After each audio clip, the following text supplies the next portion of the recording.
sa Duterte family, sa atong mga congressman, labi na kay Omar, kay Harold, kag kay Lian ni Biste, kag ari akong amigo nga si Kiko Barsaga. Tanang ni, Assalamualaikum. Sa mga taga-Davao, awa pa kailan ako. This is not the first. Kailan mo na ako? Basta na Bakit kailan? Bisaya man ko. Pero ilongga gid ako. Pero kay sa Dumaguete man ko nag-high school nga ang ako mga pariente nagan kay Kukurente Bisaya. That's why si Buana ko. Nagan mga Guanson sa Cebu. The first time I met Rodrigo Duterte was a historical event. We campaigned for President Cory Aquino against Marcos and his warlords. Your Lola Soling was then our leader here in Davao. Hindi ka pa na tao. So, ang officer in charge diri as Vice Mayor si Rodrigo Duterte. Ako ang officer in charge, Mayor sa Cadiz City, Negros Occidental. I was 27 years old. But like Rodrigo Duterte, I was used to gangsters and private armies and ang mga komunista tagan kayo sa Negros sa una kay Sugar man me. Ako man nag-Vice President for the Visayas dito sa City, League of Cities, kaya wa may musugot, kaya handlok man sila tanan mo atong Mindanao. So ako ilang gipili, I was 27 years old, gipaadto ko nila diri, kay Digong. That's the first time I met this man that everybody was talking about. And I said, I want to meet this Rodrigo Duterte, so I will go. Kapag bulletproof vest ka mayor, magganyan ka. Hindi mo mag-bulletproof vest, andun si Digong. Kailangan ko mong bulletproof vest nga na siya dito. So I came here, that's the first time I met him with Juni Basco. I remember this meeting clearly because we were building a new nation. We were building a new democracy. We toppled warlords in Mindanao and in the Visayas, our very own Armin Gustino. But here was Rodrigo Duterte, a lawyer, a former fiscal, and son of Jia Soling, who stood against the Marcoses here and all their warlords. So I came to meet him.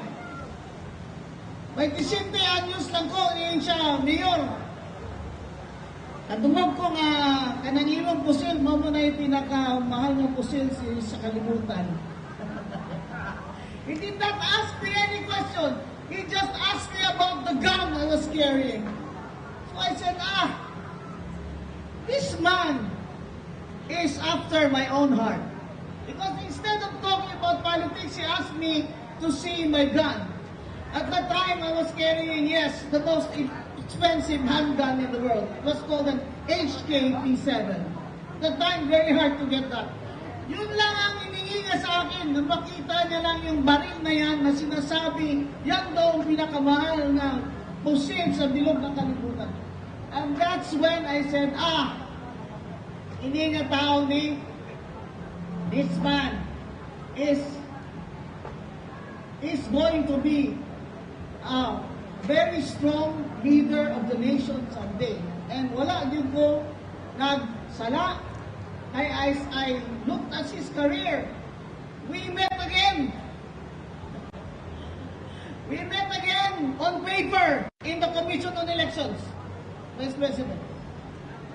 Rodrigo Duterte, Mayor of Davao, was substituting for Dino. The problem with the certificate of candidacy was Dino signed the candidacy for Mayor of Pasay, not President of the Philippines. Therefore, there was a technicality, and somebody objected. The case was ruffled to me. Prior to that, the case of Grace Poe was ruffled also to me, and I disqualified Grace Poe on the ground that as a foundling, she was not natural born, therefore could not run for President of the Philippines. And here comes Rodrigo Duterte to substitute siyang Dino. Kung saan man si Dino ay nagpirma-pirma naman itong certificate of candidacy nga, mayor sa Pasay may gibutang dito. God bless his soul. Diba? The case again was referred to me. So again, Rodrigo Duterte and I met on paper. Now remember, I was appointed Commissioner of COMELEC and was chair of that division. I was appointed on recommendation of Liberal Party members. I was not in PC, I had no party. I was before that Commissioner of GOA, professor in the UP College of Law, practicing lawyer, and former consultant, chief of staff of Miriam Santiago. I called my division commissioners to a meeting and said, first I called my father, who was a judge, and summa cum laude at Siliman, that's why I speak Cebuano. I said, I have a problem. Duterte's candidacy is for mayor. He said, what happened? It's like this, like this, like that. Where did he find it? I said, yes, he found it in COMELEC. Is it not that when you run for mayor, you find it in Pasay City?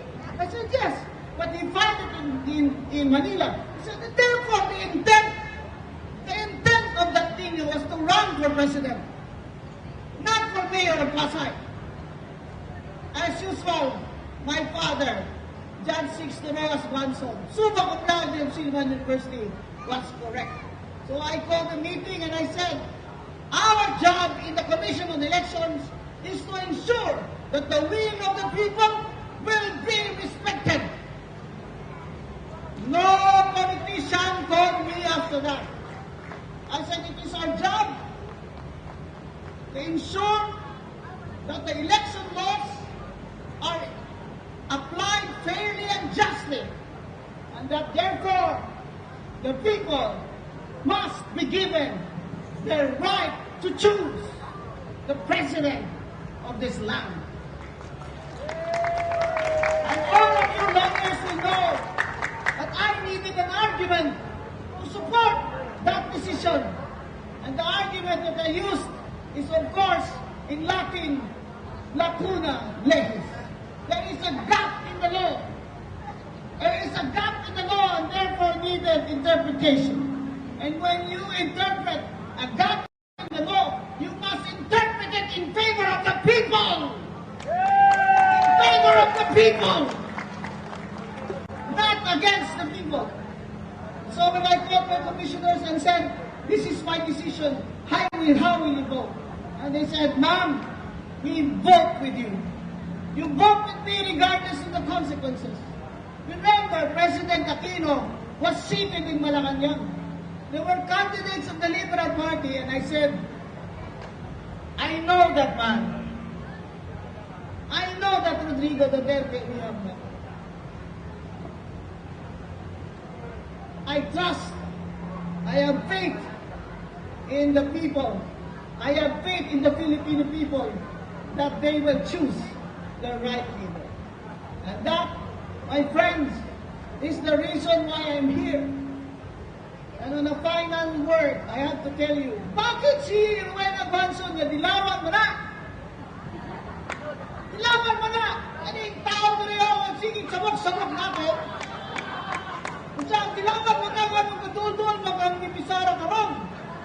Ayaw na yun si Pipisara. Ayaw na lang nagdiskutan kay karon ang ginahandang mo daog yun si Sara for president. Kung dilaw ka, kung pulaw ka, kung pink ka, kung blue ka, kung sa wala na minimo kaakin. Wala kami kaakin sa inyo. Upot na lang kita diritanan kay Sara para sa atong puso. Kahit kung hindi si Sara Duterte ay magpresidente, walang mananagot.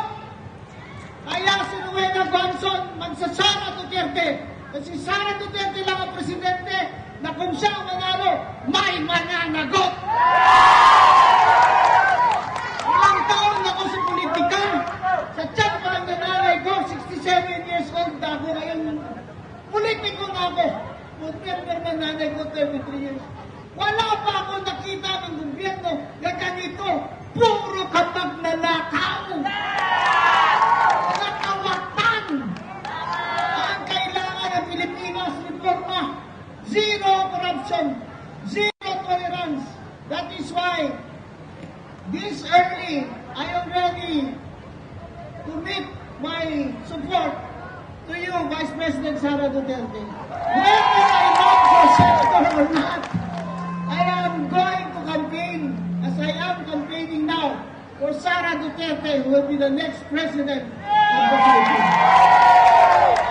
At sa mga Bisaya, mga Ilonggo, mga Waray, sa Visayas, walo na makamutanan, na ang Negros Occidental, wala ginagawa Marcos ever since because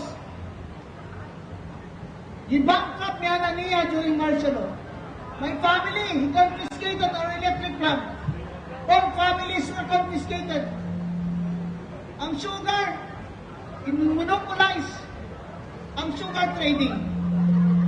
So we had to stop planting. Our people starved because we had to stop planting. Why would we plant if we're going to lose money?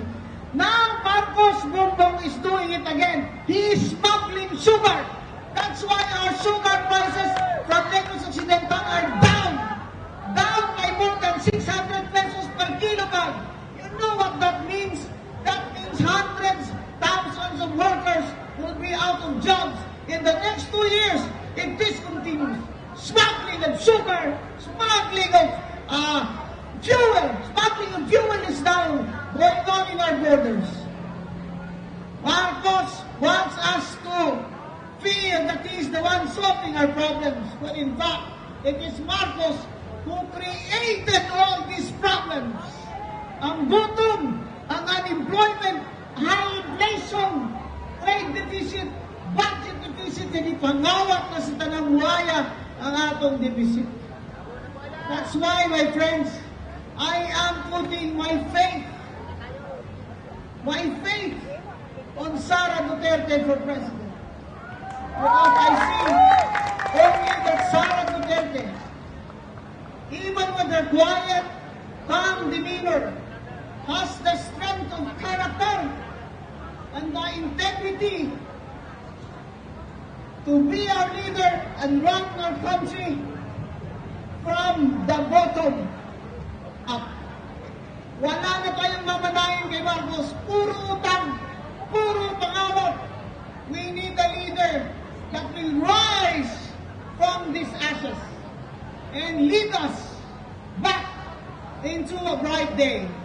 My friends, it is my honor to be in Davao City again, to be with the family of Rodrigo Duterte, and to wish him a happy birthday despite his circumstances, and to show my support for Vice President Sara Duterte for 2028.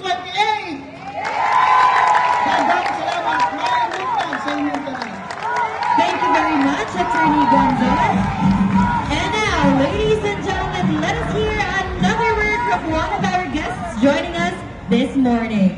To say a few words, let us welcome from the Duterte Youth Party List, Mr. Ronald Cardema.